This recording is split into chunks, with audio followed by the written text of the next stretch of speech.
चलिए आपको आज बताते हैं भगवान शिव को बेल पत्थर और जल चढ़ाने का महत्व जान लीजिए कि भोले बाबा को प्रसन्न कैसे करते हैं और आप पर उनकी कृपा कैसे बरसेगी और कैसे आप उनका फल प्राप्त कर सकते हैं और कैसे शिव जी भगवान को आप जल अभिषेक कर सकते हैं, उसके लिए कैसे कैसे करते हैं। और कुछ मैंने भक्तों को देखा है कि कुछ भक्त जो बेल पत्थर चढ़ाने का भी एक नियम होता है कि कैसे चढ़ाया जाता है बेल पत्थर कुछ भक्त मैंने देखा कि वो गलत तरीके से चढ़ाते हैं, लेकिन उसका गलत प्रभाव पड़ेगा। उसे सही कीजिए, आप अपनी गलती को सुधारिए कि मैं चाहता हूं कि आपको फल पूरा का पूरा मिले, लेकिन जब आप काम कर रहे हैं वो उस काम का फल आपको पूरा मिले और भगवान का आशीर्वाद, भगवान की कृपा और भगवान का आमबार आशीर्वाद पूरी जो आपकी इच्छा मनोकामनाएं सारी पूरी हो जाएं जल्दी से। चलिए देरी ना करते आपको बताते हैं कि क्या क्या सामग्री लगती है। आप इसे अपने घर पे भी करवा सकते हैं, अगर आपको पंडित से लगता है कि पंडित से करवाना चाहिए तो पंडित से भी करवा सकते हैं, लेकिन आप अपने आप ही करेंगे तो ज़्यादा अच्छा रहेगा, क्योंकि हमारा किया हुआ हमें ही मिलता है, दूसरे का किया हुआ दूसरे को मिलेगा। तो जो भी पूजा विधि कुछ भी कीजिएगा तो अपने आप कर सकते हैं, अपने आप जरूर कीजिएगा और ये बिल्कुल ही आसान और सिंपल उपाय होते हैं, एकदम आसानी से कर लेते हैं। चलिए देरी ना करते आपको उपाय बताते हैं।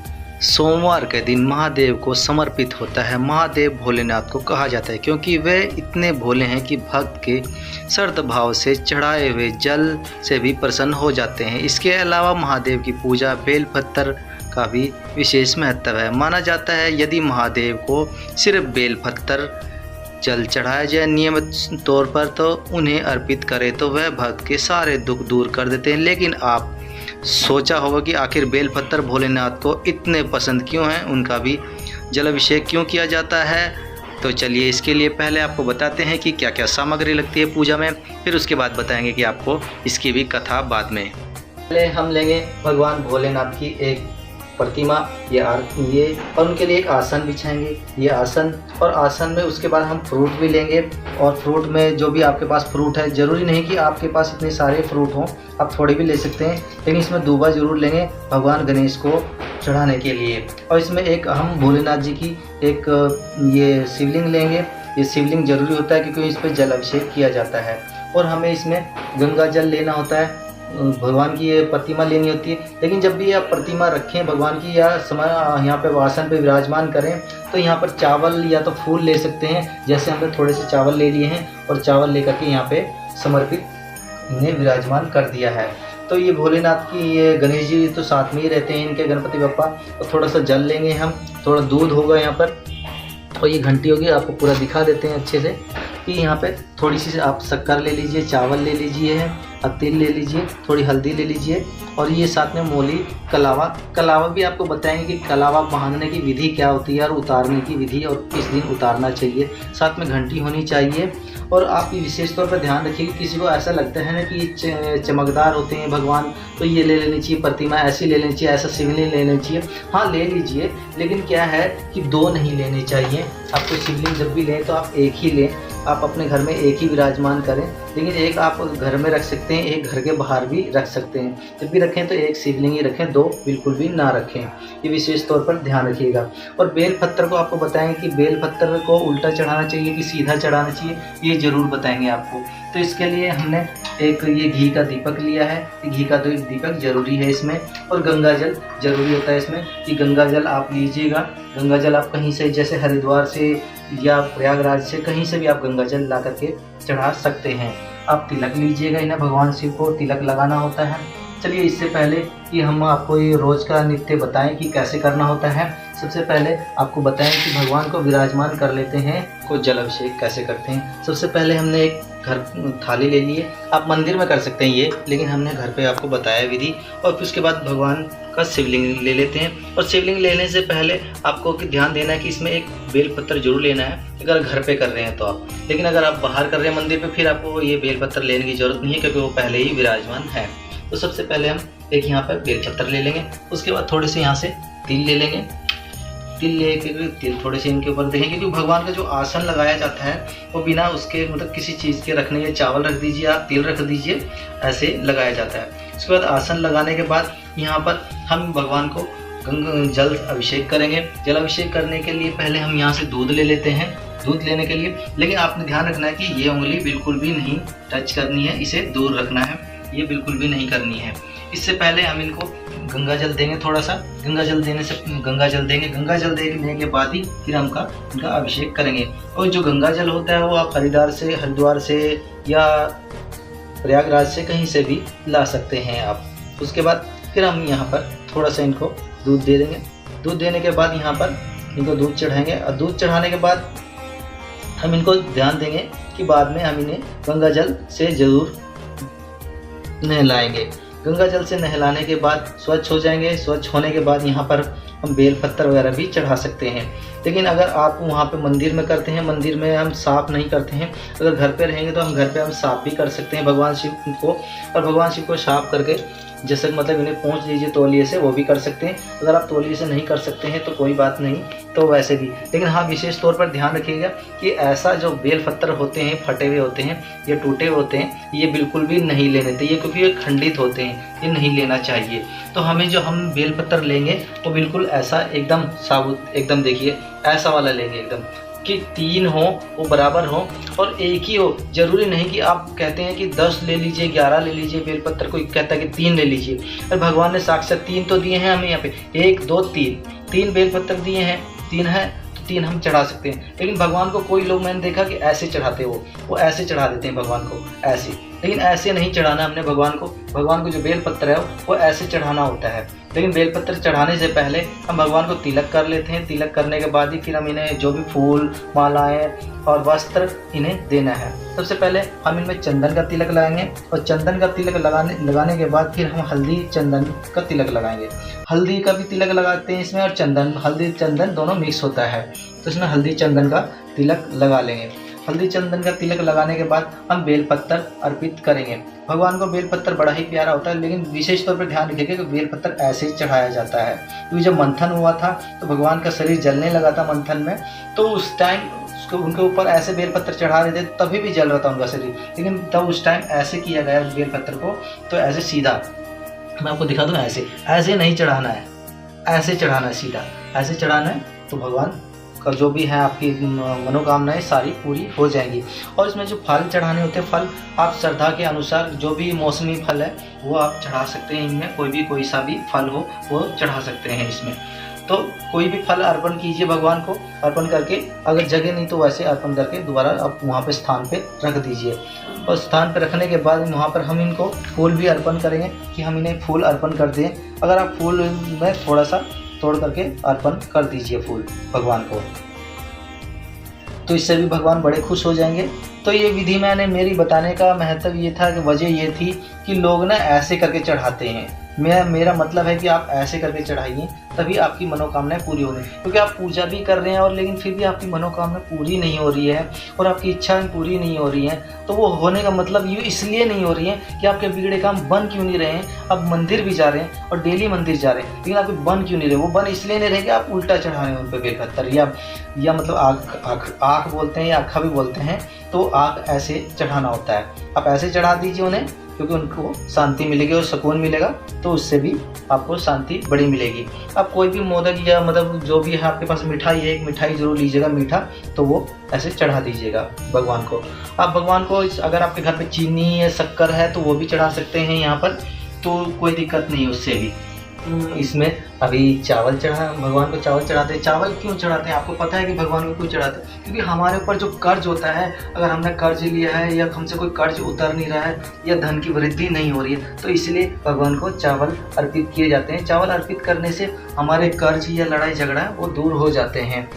और ये तिल चढ़ाने से ये होता है कि हम पर अगर किसी की जैसे कि 7.5 या भगवान किसी का कुछ हुआ है हमारे ऊपर, तो 7.5 है या मतलब हमारे टाइम खराब, हमारा समय खराब चल रहा है, तो उससे हम तिल चढ़ाते हैं कि उससे हमारा टाइम और समय बिल्कुल नहीं खराब होता है और भगवान की कृपा बनी रहती है और बुरे नहीं होता है। आप भगवान को मीठा भी चढ़ाइएगा इसमें थोड़ा सा, कि जैसे मीठा है आपके पास तो मीठा भी चढ़ा दीजिए। मीठा में आप लड्डू भी दे सकते हैं, अगर आप लड्डू है तो आपके पास, तो लड्डू भी आप अर्पित कर सकते हैं भगवान को। और फल जो होता है, फल मौसमी फल चढ़ाइएगा, इसमें कोई भी होगा।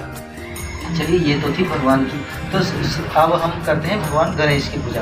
भगवान गणेश को हम सिर्फ चावल चढ़ा सकते हैं, और जो दुआ होती है वो 21 दुआ होनी चाहिए। ये 21 मतलब 21 होनी चाहिए, वो भगवान गणेश को 21 दुआ चढ़ाई जाती है। 21 दुआ चढ़ाने के बाद इनको तिलक भी तिलक लगाना होता है। हल्दी का तिलक लगा दिया। हल्दी का तिलक लगाने के बाद फिर इनके ऊपर काले तिल तो नहीं चढ़ाए जाते भगवान के ऊपर, और इन्हें आप फूल अर्पित कर सकते हैं, क्योंकि फूल में इन्हें लाल फूल पसंद है। तो आप ध्यान दीजिएगा कि ये लाल फूल इन्हें पसंद है ज़्यादा, तो ये लाल फूल चढ़ाया जाता है भगवान गणेश को। और वस्त्र दे देते हैं, भगवान गणेश को वस्त्र दे दिया। भगवान शिव को भी ये वस्त्र अर्पित कर देते हैं, भगवान शिव को भी तिलक कर देते हैं, और भगवान शिव को हल्दी का तिलक भी कर देते हैं। उसके बाद हम भगवान शिव को भी ये हमने यहाँ पे चढ़ा दिए हैं बेलपत्र और ये सब, तो कोई दिक्कत नहीं है क्योंकि सेम ही है, कोई ऐसी बात बिल्कुल भी नहीं है। तो चलिए अब कर देते हैं, हमने फूल थोड़े से फूल चढ़ा देते हैं भगवान शिव को। थोड़े फूल हो गए। फूल होने के बाद हम दीपक जलाएंगे और थोड़ी सी धूपबत्ती भी आप जला सकते हैं।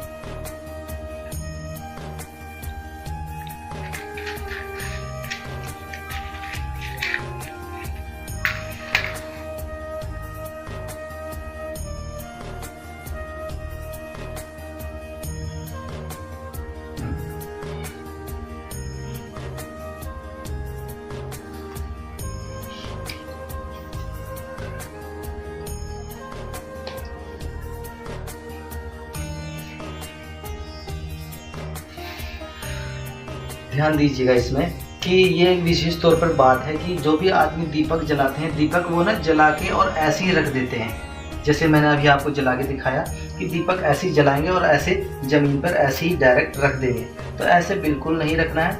इनको स्थान देना होता है। जैसे कि हम वस्त्र भगवान को स्थान देते हैं, जैसे हमने यहाँ फूल रखे हैं। फूल रखने के बाद आप या तो अगर फूल नहीं है तो आप चावल भी रख सकते हैं, या फिर आपके पास अगर चावल नहीं है, कोई भी अनाज है आपके पास, तो वो रख सकते हैं। लेकिन आप जब भी आप दीपक जलाएं भगवान के सामने, क्योंकि भगवान के सामने दीपक है, अग्निदेव है, सूर्य देव है, तो ये इन्हें तिलक भी जरूर करना चाहिए आपको।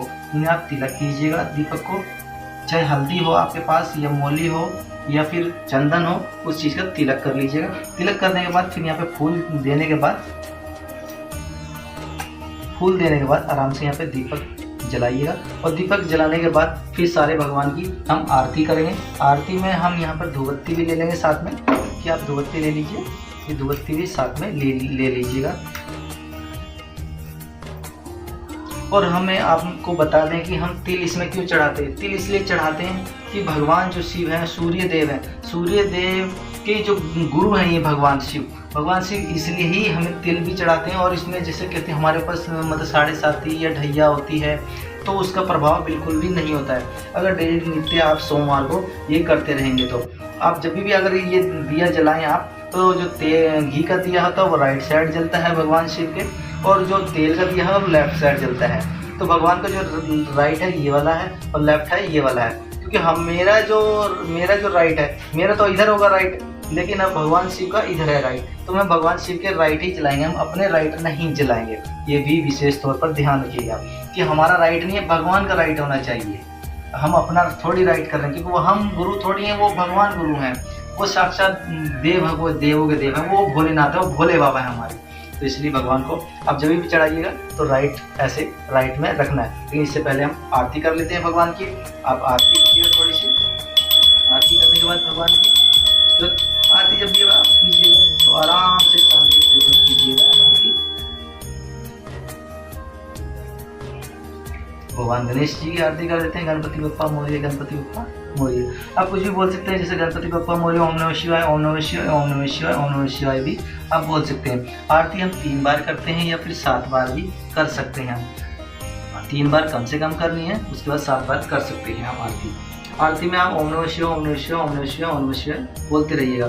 लेकिन मैंने देखा है कि बहुत आदमी मंदिर जाते हैं और मंदिर जाके और भगवान शिव से ही कहते हैं, भगवान मुझे ये दे दीजिए, पैसा वो दे दीजिए, ये दे दीजिए, ये धन दौलत दे दीजिए ना।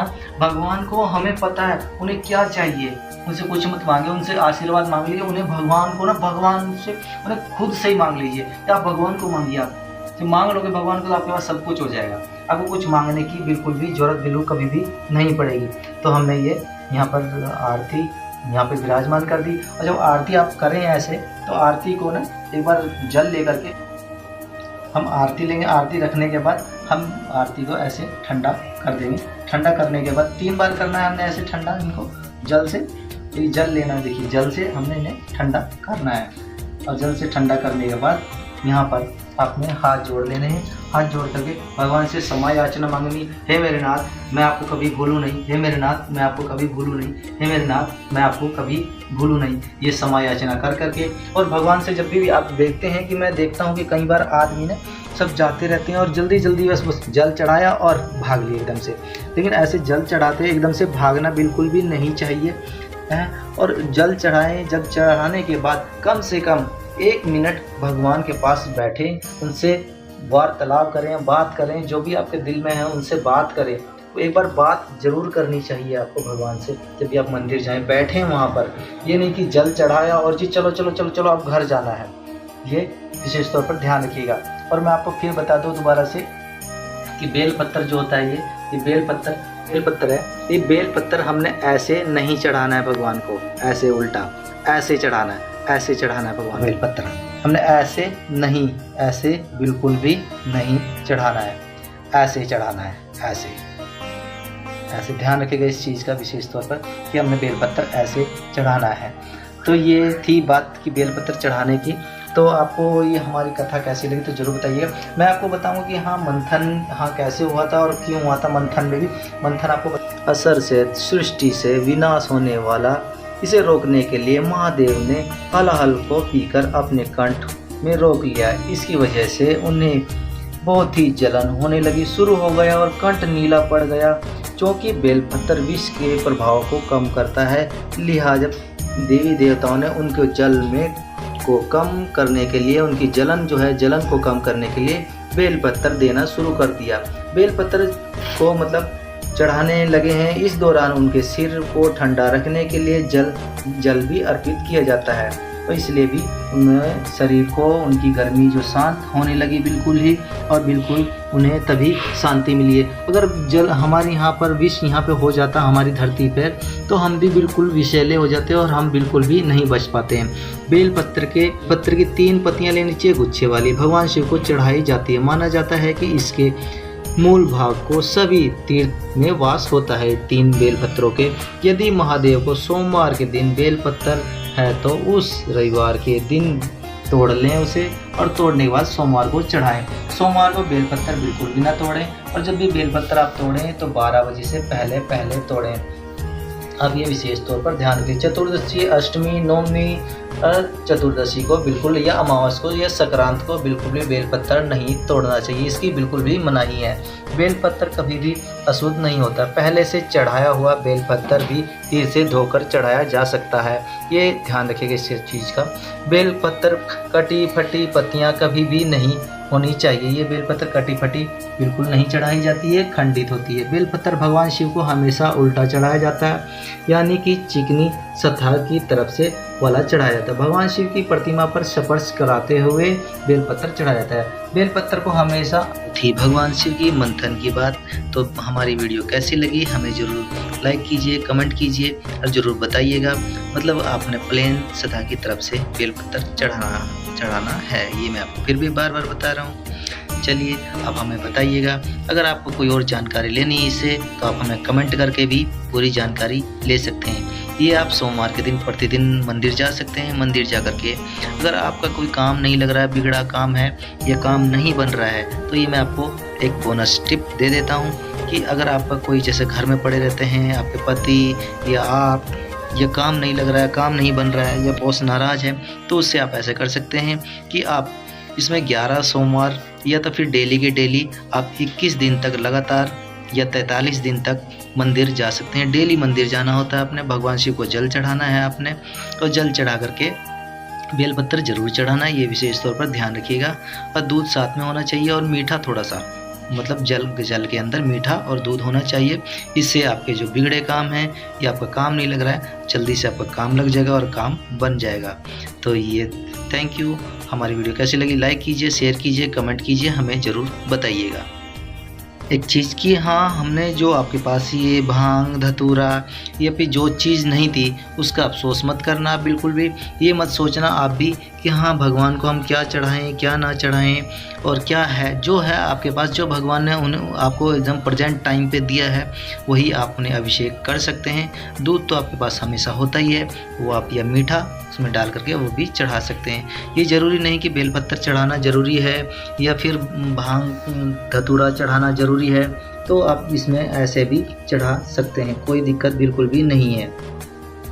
तो अब बेलपत्र भी अगर नहीं होगा तो भी कोई दिक्कत नहीं है, तो भी बिना बेलपत्र के भी आप, या फिर आपके पास धतूरा नहीं है या फिर आखा नहीं है, ठीक है, तो आप ऐसे भी आप चढ़ा सकते हैं, तब भी कोई दिक्कत नहीं है।